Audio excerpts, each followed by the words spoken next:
Hola, ¿cómo están? Oye, gracias por la asistencia.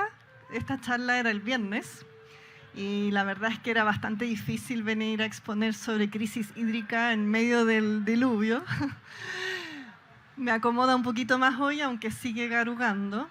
Les voy a contar hoy día un poco sobre esta crisis de agua que es real, que sigue a pesar de tener un año lluvioso, ¿cierto? Llevamos 13, 14 años de una sequía bien prolongada y se pronostican años cálidos, un verano muy caluroso con eventuales incendios y una sequía que va a continuar. Así que realmente estamos en esta situación, solo que cuando hacemos este tipo de eventos tan importantes, la naturaleza nos devuelve y nos da esta lluvia. Nos ha pasado más de una vez que cada vez que hacemos eventos importantes dedicados al agua, nos caen algunas gotitas.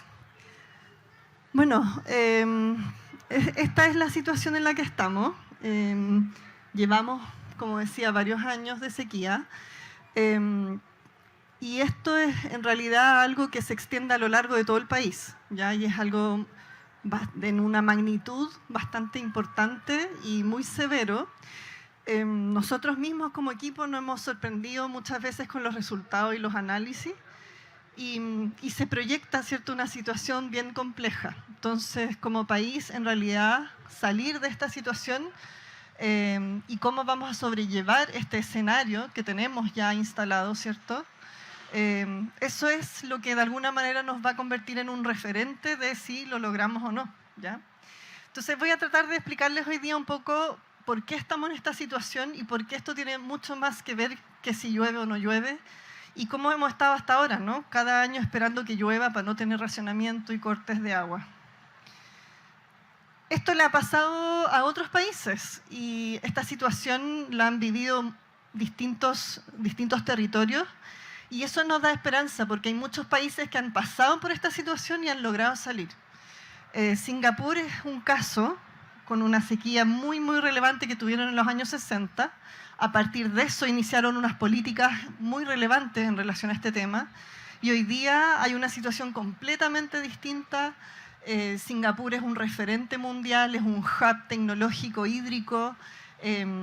Ellos aprovechan cada gota de agua que cae sobre su territorio, ellos la captan y la almacenan y se han transformado como en un país esponja, ¿cierto?, que vive del agua y se desarrolla también a partir del agua y todo el bienestar que se genera y toda la recreación que hay. Otro caso, el caso de Australia, en los años 90, también vivió una sequía muy importante. Esta es una cuenca, el Murray-Darling, que se secó. Y es bien interesante el caso australiano y verlo porque se asemeja mucho el modelo de gestión hídrica que ellos tenían, se parece mucho al que nosotros tenemos, y ellos hicieron una serie de cambios, introdujeron varios cambios bastante integrales, y hoy día están en una situación mucho más preparada para el efecto del cambio climático y el contexto difícil que ellos siguen enfrentando, pero tienen ya una institucionalidad, una legislación y sistemas y soluciones que les dan una buena robustez para aguantar esas crisis de agua que les toca vivir. Entonces hay muchos países que son referentes y eso da esperanza de que estas crisis sí se pueden revertir, ¿ya? Pero tenemos que trabajar hacia allá y estos países llevan muchos años trabajando fuertemente en estos temas. ¿Y cómo estamos? Bueno, en general, ¿cómo lo han hecho? ¿Cierto? A través de 4 ejes base. En el centro, en el corazón, está la institucionalidad, la política pública, los planes, para dar directrices, tanto a nivel nacional como a niveles locales. Está el eje de las soluciones basadas en la naturaleza, que tiene que ver con aprovechar toda la infraestructura natural que tenemos y conservarla, protegerla, porque ahí está el ciclo del agua, ¿cierto? Y todas nuestras fuentes hídricas. Un tercer eje que tiene que ver con ser mucho más eficientes con el agua que tenemos. Hoy día en Chile nosotros somos muy ineficientes en el uso del agua. En la agricultura, por ejemplo, el promedio a nivel nacional no supera un 50% de eficiencia en riego, es decir, en muchos casos estamos entregando mucho más agua a los cultivos que lo que los cultivos requieren. En el sector sanitario informamos un 30% de pérdida de agua en los sistemas de conducción de agua potable, o sea, un tercio del agua que estamos potabilizando se pierde en las redes por las filtraciones. Y bueno, ¿cómo hacemos entonces un desarrollo con menos agua? ¿Cierto? ¿Cómo transformamos nuestro proceso? Y luego un cuarto eje que tiene que ver con las nuevas fuentes de agua, el reuso, por ejemplo, de las aguas residuales tratadas, ¿no? El aprovechamiento. Y una vez que hemos hecho los tres ejes anteriores, bueno, en ciertas zonas se habla de desalación y algunas otras soluciones, ¿cierto? Entonces, estos cuatro ejes son muy relevantes que tienen que funcionar de manera paralela, en complemento. ¿Y cómo nos vemos acá? Bueno, acá tenemos una situación en Chile que yo siempre digo que es como un poco el mundo al revés, ¿ya? Entonces tenemos una fragmentación institucional muy grande, que les voy a mostrar después. Tenemos un foco muy grande puesto en gestión de oferta de agua, entonces anunciamos embalses, desaladoras, carreteras hídricas, grandes soluciones como que van a venir de alguna manera a salvarnos de esta situación, ¿cierto? Entonces tenemos un foco muy grande puesto en eso. No gestionamos mucho la demanda de agua, o sea, no somos muy eficientes y no tenemos una política pública fuerte en ser más eficientes. Y lo que son las soluciones basadas en naturaleza, hoy día están más fuera y no estamos implementando esto de manera sistemática y masiva como deberíamos. Y yéndonos a la parte de la institucionalidad, que era el corazón de la gestión hídrica, que esto es muy importante cuando nosotros analizamos todos los países que han estado en crisis y han salido de esta situación, la política pública ha sido bien rigurosa, bien fuerte, bien sistemática y por muchos años. Entonces, en este ámbito es muy importante tener buenas instituciones, ¿cierto? Que funcionen y que dediquen su mirada a la gestión del agua. Y en ese se habla de tres niveles de gestión que son muy relevantes y complementarios. El nivel nacional y transfronterizo, el nivel de cuencas, porque las cuencas hidrográficas son las unidades básicas como nuestro cuerpo humano, ¿cierto?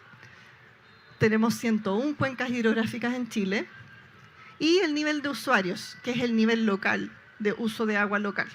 Estos tres niveles tienen que complementarse y funcionan en distintos niveles. ¿Qué pasa con nuestra situación? Yo voy a estar como todo el rato yendo a lo que deberíamos hacer, lo que se hace en otros países y lo que funciona acá, ¿ya? Como es un poco acá, para que se vayan dando un poco cuenta de cómo funcionamos y qué tenemos que corregir. Tenemos 56 organismos públicos que tienen atribuciones por ley para gestionar los recursos hídricos. Entonces, ustedes se pueden imaginar la descoordinación que se produce. Es muy fuerte, ¿no? Y que toman decisiones. Tenemos ministerios muy relevantes que tienen ámbitos de gestión hídrica, cada uno de manera compartimentalizada. Más ministerios. Todos estos tienen distintas atribuciones que aplican y eso genera una descoordinación y no tenemos, como el caso de energía, un ministerio de energía, por ejemplo, o como caso de medio ambiente, medio ambiente. Nosotros no tenemos una agencia nacional de agua o no tenemos una subsecretaría de recursos hídricos enfocada en coordinar a todas estas organizaciones y eso es lo relevante de hacer. Entonces, más ministerios, tribunales también. Ahora tenemos también a los gobiernos regionales, a los municipios. Entonces, esto es muy complejo. Entonces, no hay un foco puesto en recursos hídricos y esto pasa en general con los temas del cambio climático. Todos los temas que son sistémicos, ¿cierto? Más transversales, hoy día no cuentan con una mirada más transversal. Y ese es parte de los problemas que tenemos y en el agua eso se expresa de manera muy relevante. ¿Qué pasa a nivel de las cuencas? Yo decía que las cuencas son como la unidad, como el cuerpo humano, ¿ya? Que tenemos que gestionar cada una. Cada una es muy distinta de otra. En Chile nosotros las cuencas las gestionamos desde las organizaciones de usuarios, desde lo local, desde las empresas, desde la gestión más local. Eso produce un fraccionamiento en la gestión y no una unidad. ¿Cuál es el problema de eso? Que las decisiones que tomamos en una parte pueden afectar la otra parte.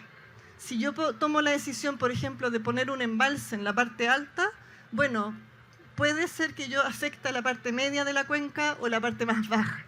Y ese es el problema de la falta y la ausencia de una manera más unificada en el territorio. Nosotros tenemos que estar mirando de forma más sistémica desde la cordillera hasta la desembocadura, porque lo que yo hago arriba afecta directamente a la parte baja.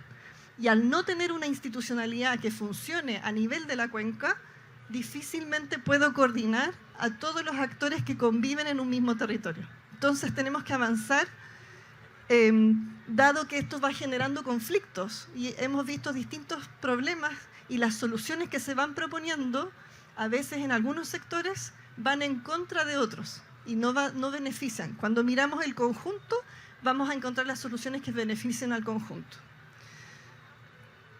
Chile es de los pocos países en el mundo que no tiene organismos de cuenca para la gobernanza hídrica como parte formal en su institucionalidad. Y esto es algo muy relevante. Acá ustedes pueden ver todos los países que tienen gestión a nivel de cuencas en sus países a niveles transfronterizos.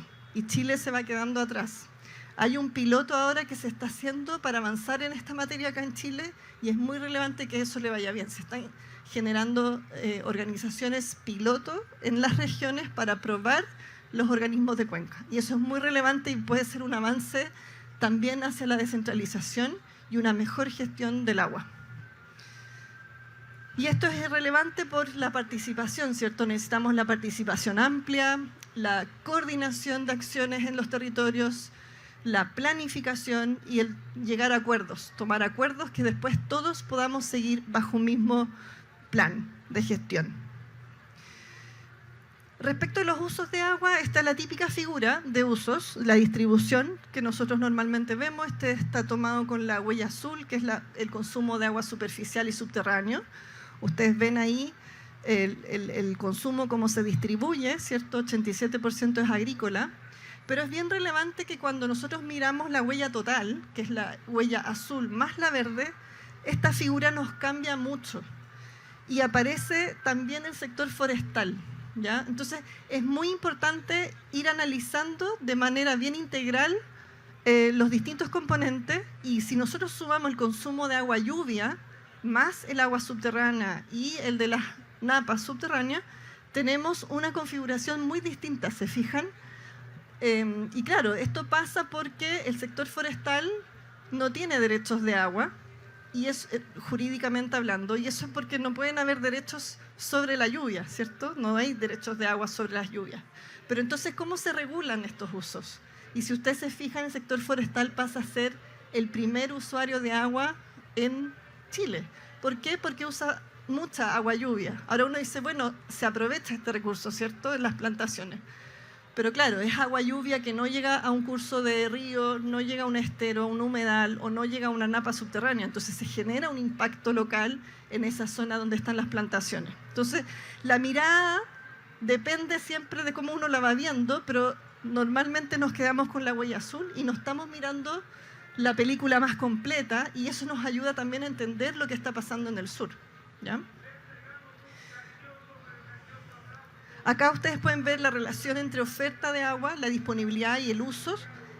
En el 80% de las cuencas de Chile que nosotros pudimos analizar, ya hay un sobreconsumo de agua respecto a la disponibilidad natural. Quiere decir que nosotros ya estamos sobreexplotando distintos territorios a lo largo del país. Y esto es muy grave porque nosotros deberíamos estar usando lo que podemos usar y no más de lo que tenemos, ¿cierto? Y esto va generando obviamente un efecto. Y bueno, cuando miramos el uso de las aguas subterráneas, que son nuestras reservas, que están abajo, que no las vemos, que son milenarias, también vemos que estamos sobreexplotando estos recursos. Entonces estamos usando más agua subterránea que la que naturalmente está entrando. Y eso es muy grave y ha pasado por la sequía, porque como hemos tenido poca agua superficial, no hemos ido a profundizar pozos, a hacer más pozos profundos, y eso va afectando la reserva. Y cuando agotemos estas reservas, ese va a ser el real día cero, digamos. Entonces, tenemos que preocuparnos de recargar las napas subterráneas, de cuidarlas, usarlas bien y recargarlas también. Ahora, respecto a soluciones, ¿cómo encontramos un mix óptimo? es muy importante entender nuestro territorio, ¿cierto? Y irlo estudiando y entender las diferencias que tenemos en cada zona. Y eso nos va a dar combinaciones de soluciones óptimas distintas. No podemos copiar lo que hemos hecho en el norte, en la zona centro, en la zona sur, porque son realidades completamente distintas. Acá usted tiene un ejemplo de la cuenca del Maipo, donde estamos acá, ¿cierto?, en la región metropolitana. El estudio de esta cuenca permite ver dónde están los ecosistemas que entregan agua, que son nuestras fuentes naturales. ¿Cuáles son esos ecosistemas? ¿Cómo nos entregan esa agua? Y desde ahí podemos ir viendo dónde están las zonas, por ejemplo, que recargan naturalmente la napa. Acá ustedes pueden ver, uno pensaba quizás que en la cordillera, en la precordillera se recargaban los acuíferos de nuestra cuenca. No, eso pasa en las zonas azules y verdes más oscuras. Entonces ahí esas son zonas que tenemos que naturalmente conservar porque ahí se está infiltrando el agua a la napa y podemos ir recargando, podemos potenciar este tipo de soluciones. Entonces el estudio de los ecosistemas, el estudio del suelo, de dónde estamos, nos va localizando las mejores soluciones y eso es muy importante. Y acá ustedes pueden ver qué tipo de soluciones podemos hacer. Acá muestra que por el solo hecho de conservar ciertos sistemas ya estamos entregando agua. Entonces no tenemos que construir sobre eso, pavimentar, seguir en el fondo afectando esas zonas que naturalmente no están entregando agua. Aquí podemos ver soluciones donde podemos reparar ecosistemas que se han ido perdiendo. Por ejemplo, el azul muestra zonas agrícolas que podemos reparar en su capacidad de infiltración de suelo y podemos durante el invierno, en que no tenemos riesgo de cultivo, aprovechar las aguas lluvias para recargar las napas. Entonces el estudio del suelo nos va diciendo dónde podemos hacer soluciones y qué sectores pueden también apoyar este tipo de soluciones. Soluciones de eficiencia, dónde podemos hacer un mejor uso de agua para disminuir nuestras extracciones. Bueno, y antes de ir a esta, la pregunta es, si ustedes se imaginan la cuenca del Maipo, la región metropolitana, ¿qué tipo de soluciones se imaginarían que son las que más nos van a entregar agua? Una desaladora, los embalses, la eficiencia, las soluciones basadas en naturaleza. ¿Qué se imaginan? Vamos viendo acá los resultados. Acá vemos de todas las soluciones que nosotros podemos colocar. Esto es una curva de abatimiento que hemos hablado, que es el eje X, el ancho de las columnas nos muestra la cantidad de agua que nos entrega cada solución. Y en el eje Y, la altura de las columnas nos muestra el costo de cada una. Y podemos ir viendo cuáles son las más costo eficientes para hacer un plan de acción, de qué vamos a poner y dónde lo vamos a localizar. Y aquí podemos ver que los verdes son las soluciones basadas en naturaleza, que tienen que ver con conservar y reparar los mismos ecosistemas, ¿ya?, para que funcionen mejor y recarguen, por ejemplo, mejor las napas. Y podemos ver que esas aparecen al principio como las más costo eficientes. Después las naranjas son eficiencia y al final pusimos una mega desaladora para ver cómo se comportaba en este mix. Y como ustedes pueden ver, las soluciones que en el Maipo más entregan agua es el naranjo, que es la eficiencia, nos entrega un 73% de todo el volumen que podemos generar. Y se lleva el 19% de la inversión. Un 18% en este caso las soluciones basadas en la naturaleza, con un 8% de la inversión total. Y solamente un 9% las nuevas fuentes de agua y que se llevan el 73% de la inversión. Entonces aquí uno puede a través de este estudio ver, bueno, cuáles son las soluciones que más agua nos va a entregar y de manera más costo eficiente. Y eso es muy relevante. Este mismo ejercicio lo hicimos en el Maule, nos trasladamos un poquito más al sur. ¿Y qué nos da? Una mirada distinta, porque es un territorio diferente que está más al sur. Y ahí nos dice que un 53% del volumen de agua viene de las soluciones basadas en naturaleza, con un 0,5% de la inversión total. Un 46% de la eficiencia, con un 6,5% de la inversión, y un 1% las nuevas fuentes de agua, que en este caso eran sistemas de almacenamiento a través de embalse, con un 93% de la inversión. ¿Y qué es lo que nosotros estamos empujando y escuchamos en las noticias? En general, embalses, desaladoras, nuevas fuentes. ¿Y qué es lo que en realidad es más costo eficiente? Lo que tenemos, la infraestructura natural y la eficiencia en el uso del agua. Entonces, esas son las soluciones que deberíamos estar empujando y Contrariamente, hoy día estamos pensando de manera distinta. Entonces la pregunta, y con esto voy a terminar la presentación, es ¿cuál es nuestro desafío y por qué estamos así? ¿Por qué estamos en esta situación? El desafío nuestro es iniciar realmente un camino hacia la seguridad hídrica. Nosotros hoy día estamos transitando lamentablemente, y no traigo buenas noticias en ese sentido, digamos, estamos transitando por un camino que nos va a llevar a más conflictos de agua, más dispersión, menos coordinación y colaboración, y tenemos que hacer todo lo opuesto. Entonces tenemos que iniciar un camino hacia la seguridad hídrica. Luego de una lluvia como este fin de semana, pucha, qué difícil convencer que estamos con esta crisis, ¿cierto? Pero si pensamos que tuvimos 13, 14 años de sequía, de déficit de agua, en Magallanes un 50% de déficit de lluvia el año pasado, y que se vienen años cálidos, donde la sequía continúa, tenemos que actuar en este sentido. ¿Cuáles son las principales barreras que tenemos que enfrentar? Primero, que se piensa que hay un costo político de enfrentar esta situación. ¿Por qué? Porque el que tenga que hacer la pega de regular, de poner ciertas condiciones, pucha, el costo político para él lo puede ver como algo grande. Yo no lo veo así. Yo lo veo como una oportunidad, porque si viene un equipo que lo hace bien, finalmente va a ser ganancia para todos los sectores y todos queremos un desarrollo sustentable y sostenible para todos. Se ve también que las políticas en general toman tiempo. Los resultados de cambio climático, de agua en general, toman tiempo. Entonces, pucha, si tengo que tener resultados en el corto plazo, eso me puede afectar a largo plazo. Entonces tenemos que tener paciencia, tenemos que iniciar este camino, pero esto va a trascender, ¿cierto?, a otros gobiernos.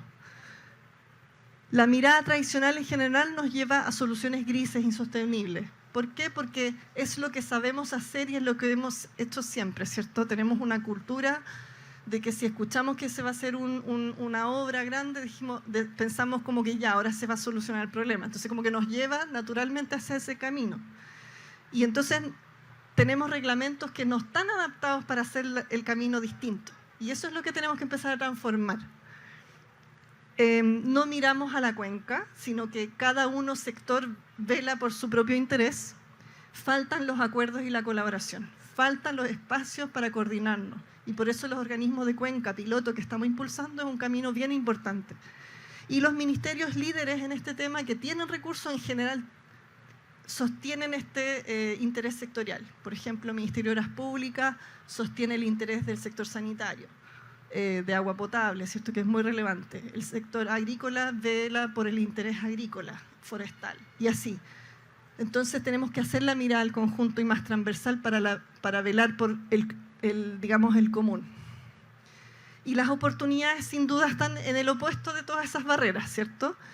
Los gobiernos regionales yo los veo como una esperanza grande, porque ahí va el camino hacia la descentralización y los gobiernos regionales hoy día están haciendo algunos trabajos en temas de agua. El gobierno de Santiago hoy día está trabajando en la creación del organismo de cuenca, en una cartera de proyectos para empezar una implementación, y eso puede ser un camino muy relevante, con decisiones locales. Avanzar en acuerdos y temas trascendentales como una política, un plan de acción nacional que baje a cada uno de los territorios. Y pilotos replicables para demostrar que estas soluciones distintas, novedosas, que se están haciendo mucho en el mundo, sí tienen beneficios para el territorio. Y partir por los no regrets, o los que nunca me voy a olvidar.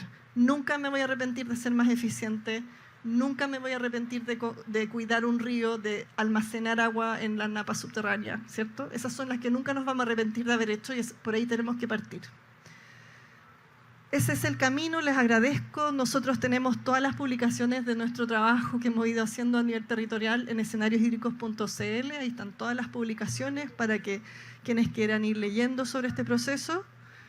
Y invitarlos a hacerse parte. Estamos hoy día en una campaña que se llama Influye por el agua, porque este problema obviamente es múltiple, tiene muchos factores y entonces todos somos parte también de la solución.